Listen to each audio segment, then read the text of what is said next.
আমরা আমাদের ক্লাসে আলোচনা করব মাধ্যমিক শিক্ষা সংসদ প্রণোদিত নবম শ্রেণীর একটি অত্যন্ত উল্লেখযোগ্য এবং খুব পরিচিত একটি কবিতা। সেটা হচ্ছে কলিঙ্গ দেশে ঝড় বৃষ্টি। এই কবিতাটি একটা অত্যন্ত উল্লেখযোগ্য এবং খুব পরিচিত একটা কবিতা।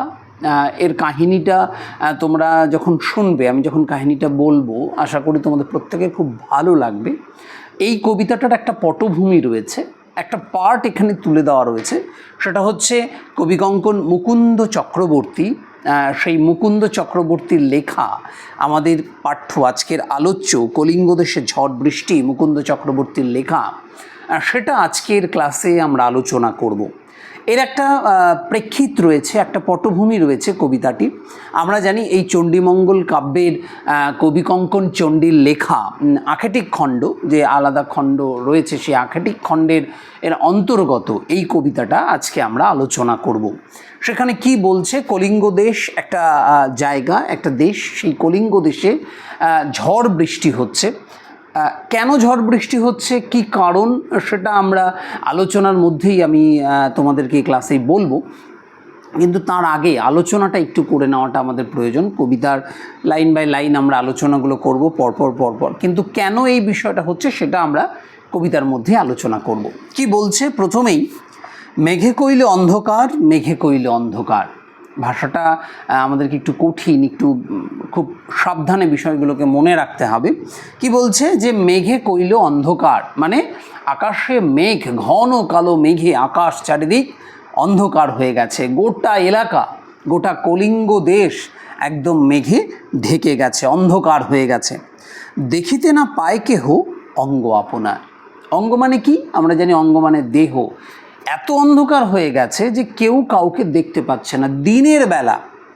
দিনের বেলাতে এত আধার হয়ে গেছে, চারিদিকে মেঘ ঢেকে গেছে যে কেউ কাউকে দেখতে পাচ্ছে না। তাহলে কি বলছে, দেখিতে না পায় কেহ অঙ্গ আপনার, কেউ কারো অঙ্গ দেখতে পাচ্ছে না। ঈশানে উড়িল মেঘ সঘনে চিকুর।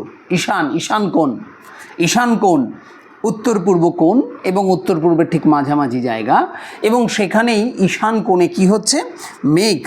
ঈশানে উড়িল মেঘ সঘনে চিকুর।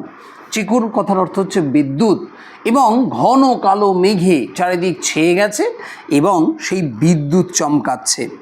উত্তর পবনে ডাকে মেঘ দুরু দুরু। উত্তর পবনে মানে উত্তর পবন যে মেঘ, সেখানে মেঘ কি ডাকছে, সেখানে কিন্তু গুড়গুড় করে মেঘ ডাকছে। আমরা জানি মেঘের আওয়াজ অত্যন্ত খুব শব্দ হয়, মেঘের যে ডাক, সেই দূর দূর করে মেঘ ডাকছে। নিমিষেকে জোরে মেঘ গগন মণ্ডল, চারি মেঘে বরিশে মুষলধারে জল। নিমিষের মধ্যে গোটা এলাকা মেঘে ঢেকে গেল। আর কি হলো, সঙ্গে সঙ্গেই কিন্তু সেই গগন মণ্ডল যখন ঢেকে গেছে, চারি মেঘে বরিশে মুষলধারে জল। চার মেঘে জল মুষলধারে, মুষলধার কথার মতো তীব্র বেগে, খুব জোরে জোরে বৃষ্টি, সেই মুষলধারে বৃষ্টি পড়ছে। এখানে চারি মেঘ, মেঘের চারটা নাম কি, আবর্ত, সম্বর্ত, পুষ্কর এবং দ্রোণ। এই চারটি মেঘের চারটি আলাদা আলাদা নাম।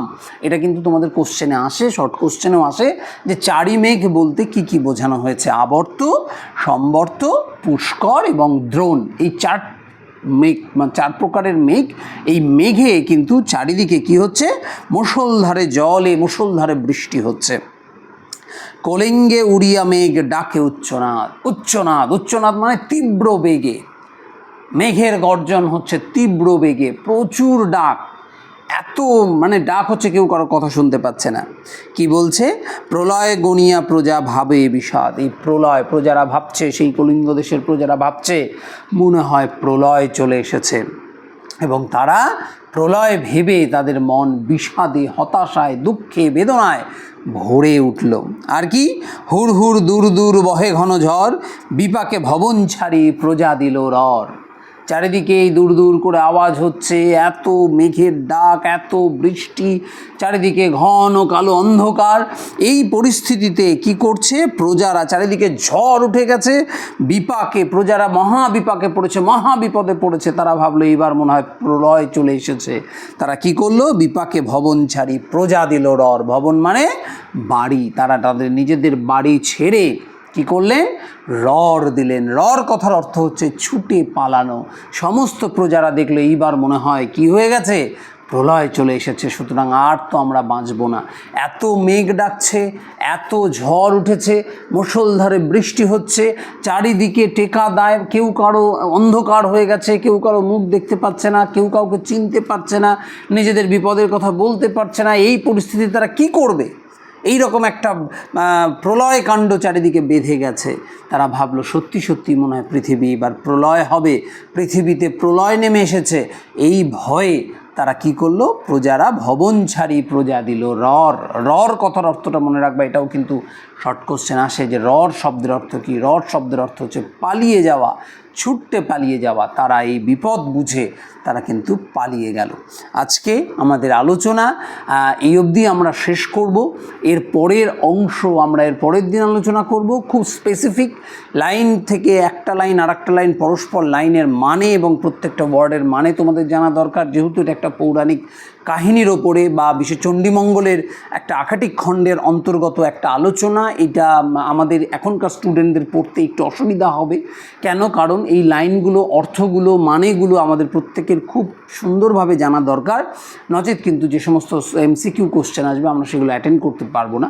তাই খুব সাবধানে একটা একটা করে লাইন, তার অর্থ যথারীতি বুঝে তবেই কিন্তু আমরা এই কবিতাটা আমাদের সুন্দরভাবে বোঝা সম্ভব হবে।